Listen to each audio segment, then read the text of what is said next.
Sahabat Jalan Kristus dan seluruh masyarakat Kota Medan, khususnya yang mengikuti perkembangan polemik surat edaran Wali Kota Medan terkait penataan penjualan daging babi di kota ini.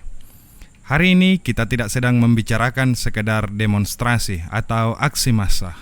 Kita sedang menyaksikan satu momen penting dalam perjalanan sosial Kota Medan. Karena terkadang sebuah kota diuji bukan ketika ia tenang, tapi ketika kebijakan bertemu langsung dengan rasa keadilan masyarakatnya. Aksi damai yang terjadi di kantor Wali Kota Medan hari ini bukan sekedar reaksi spontan. Ia adalah akumulasi rasa khawatir, rasa tidak didengar, dan rasa bahwa ada sesuatu yang berjalan tidak sepenuhnya adil. Sebelum saya lanjut terkait analisis kebijakan di Kota Medan ini, mari kita simak sebentar video orasi dari seorang ibu ini. Di sini kami, rakyatmu dari Kota Medan. Hidup Kota Medan. Hidup! Hidup rakyat. Hidup! Hidup babi. Hidup! Hidup lama-lama. Hidup! Hidup para pedagang. Hidup! Hidup ekonomi Kota Medan. Hidup! Baik, perkenalkan saya berdiri di sini Bapak Wali Kota, dan Bapak Wali Kota sudah kenal. Keluarlah surat edaran Bapak Wali Kota per Wal yang menyatakan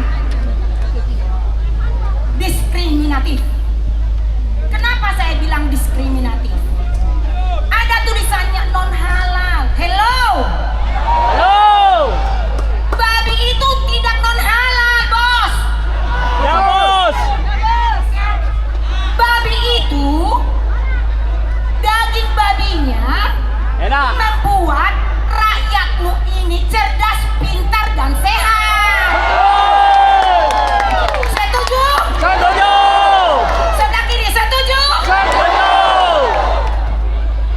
Karena babi itu kami selaku konsumennya sangat bergizi untuk anak cucu kami. Hidup! Anak kami sudah jadi jenderal. Hidup! Anak kami sudah jadi menteri. Hidup! Anak kami sudah jadi politisi. Hidup! Anak kami sudah jadi pengacara. Hidup! Anak kami sudah jadi wali kota juga. Anak kami juga sudah anggota DPR loh. Hidup! Dari mana itu Bapak Wali Kota? Babi! Serentak dulu bicara. Dari mana itu? Babi! Kurang kencang, Bos. Dari mana itu? Wali kotaku yang tercinta, Bapak Gantenku. Sudah Bapak dengarkan rakyatmu ini menjerit. Rakyatmu ini menangis. Rakyatmu ini pilu hatinya. Karena surat edaran ini. Sahabat Jalan Kristus, mari kita berbicara jujur, tanpa emosi berlebihan, namun juga tanpa menutupi kenyataan. Pemerintah Kota Medan mengatakan bahwa kebijakan ini adalah penataan. Baik, tidak ada masyarakat yang menolak kota tertata. Semua ingin Medan yang bersih, semua ingin Medan yang rapi, semua ingin Kota Medan yang modern. Tapi pertanyaan yang paling keras dari masyarakat hari ini justru sangat sederhana. Jika ini penataan kota, mengapa yang terasa ditata hanya sebagian saja? Kita semua hidup di Kota Medan. Kita tahu bagaimana kota ini bekerja. Di hampir setiap ruas jalan terdapat aktivitas ekonomi di bahu jalan. Pedagang makanan, tambal ban, warung kopi, parkir liar, lapak buah, pedagang kaki lima. Semua hidup berdampingan dengan realitas Kota Medan ini. Maka ketika satu sektor tertentu lebih dahulu disentuh regulasi secara tegas, publik mulai bertanya, apakah ini penataan kota? Ataukah penataan yang terasa selektif? Dan disinilah kepercayaan publik mulai diuji. Karena dalam kebijakan publik, persepsi seringkali lebih kuat daripada penjelasan resmi. Masyarakat tidak membaca pasal demi pasal. Masyarakat merasakan dampaknya. Dan ketika dampak terasa tidak merata, maka kebijakan yang baik sekalipun dapat kehilangan legitimasi sosialnya. Mari kita masuk pada persoalan yang kedua, istilah non halal. Secara birokrasi, mungkin ini hanya klasifikasi administratif. Namun Medan bukan kota administratif semata. Medan adalah kota interaksi. Selama puluhan tahun, masyarakat hidup tanpa perlu terlalu sering menyebut batas identitas dalam ruang ekonomi sehari-hari. Pedagang melayani tanpa mempertanyakan latar belakang pembeli. Harmoni itu terjadi secara alami.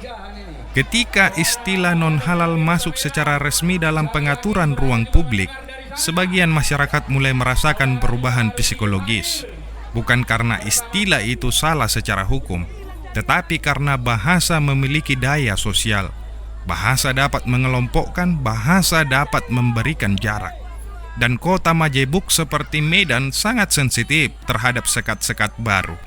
Toleransi di kota Medan selama ini kuat justru karena masyarakat tidak merasa dipisahkan secara administratif dalam kehidupan ekonomi sehari-hari.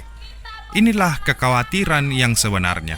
Bukan soal makanan, tetapi soal relasi sosial jangka panjang. Mari kita lihat lebih lanjut dari sisi isu lingkungannya. Alasan limbah menjadi salah satu dasar kebijakan. Pertanyaannya kemudian muncul dengan sangat logis. Apakah persoalan limbah kota Medan benar-benar berpusat pada pedagang kecil di bahu jalan? Mari jujur melihat kota kita. Drainase tersumbat, sungai tercemar. Pasar besar menghasilkan berton-ton limbah setiap hari. Sampah rumah tangga menumpuk, bahkan aktivitas skala besar seringkali memberi dampak lingkungan jauh lebih serius. Namun yang pertama kali tampak ditertibkan justru ekonomi kecil. Ini bukan berarti pedagang kecil bebas dari aturan, tidak. Tetapi masyarakat berharap pendekatan lingkungan dilakukan secara menyeluruh. Karena keadilan ekologis tidak boleh hanya terasa pada yang paling lemah. Sekarang kita masuk pada inti paling dalam dari diskusi ini. Regulasi. Dalam dunia mesin, ada satu komponen kecil bernama karburator. Jika karburator bersih, mesin berjalan halus. Tetapi jika ada sumbatan kecil saja, mesin mulai tersendat. Bukan karena pengemudinya yang buruk, bukan karena mesinnya yang rusak, tetapi karena aliran informasi terganggu. Begitu pula pemerintah kita. Seorang wali kota tidak mungkin melihat seluruh kota sendirian. Ia bergantung pada laporan, rekomendasi, masukan birokrasi. Dan disinilah publik mulai bertanya secara reflektif, apakah keputusan ini benar-benar lahir dari suara lapangan? Atau ada lapisan-lapisan tertentu yang tanpa sadar menyaring realitas sebelum sampai kepada pemimpin? Publik tidak menuduh, tapi publik merasakan adanya jarak. Karena citra seorang pemimpin tidak jatuh karena niat buruk. Citra pemimpin seringkali jatuh ketika rakyat merasa kebijakan tidak memahami kehidupan mereka. Hari ini yang dipertaruhkan bukan sekedar surat edaran. Yang dipertaruhkan adalah kepercayaan sosial. Dan kepercayaan adalah mata uang paling mahal dalam pemerintahan. Aksi damai hari ini sebenarnya bukan tekanan. Ia adalah kesempatan. Kesempatan bagi pemerintah untuk menunjukkan bahwa kepemimpinan tidak alergi terhadap koreksi publik. Pemimpin besar bukan yang tidak pernah dikritik, tapi yang mampu berkata, mari kita evaluasi bersama. Di sisi lain, masyarakat juga menunjukkan kedewasaan. Aksi berlangsung damai hari ini, tidak anarkis, tidak memecah persatuan.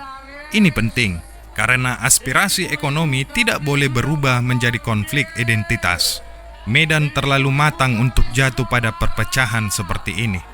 Justru kekuatan kota Medan ada pada keberagamannya. Dan keberagaman hanya bertahan jika setiap kelompok merasa diperlakukan adil. Hari ini pesan masyarakat sangat jelas.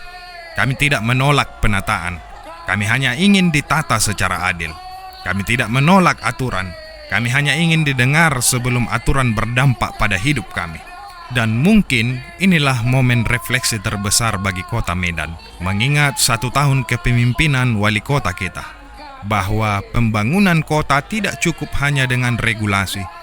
Pembangunan kota membutuhkan empati, karena kota bukan sekedar jalan dan bangunan.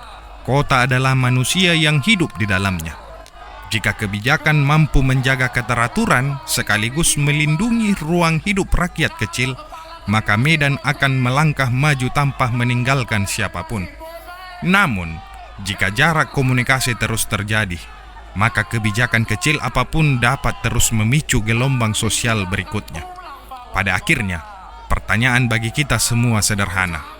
Apakah suara rakyat hari ini adalah menjadi catatan sementara, ataukah menjadi titik balik dialog baru antara pemerintah dan masyarakat? Karena demokrasi lokal hidup bukan ketika rakyat diam, tetapi ketika rakyat berbicara dan pemerintahan mau mendengar. Medan tidak membutuhkan konflik. Medan membutuhkan keadilan yang terasa. Dan mungkin aksi hari ini adalah pengingat bahwa kota ini masih sangat peduli pada masa depannya. Terima kasih. Salam sahabat Jalan Kristus. Tuhan Yesus memberkati.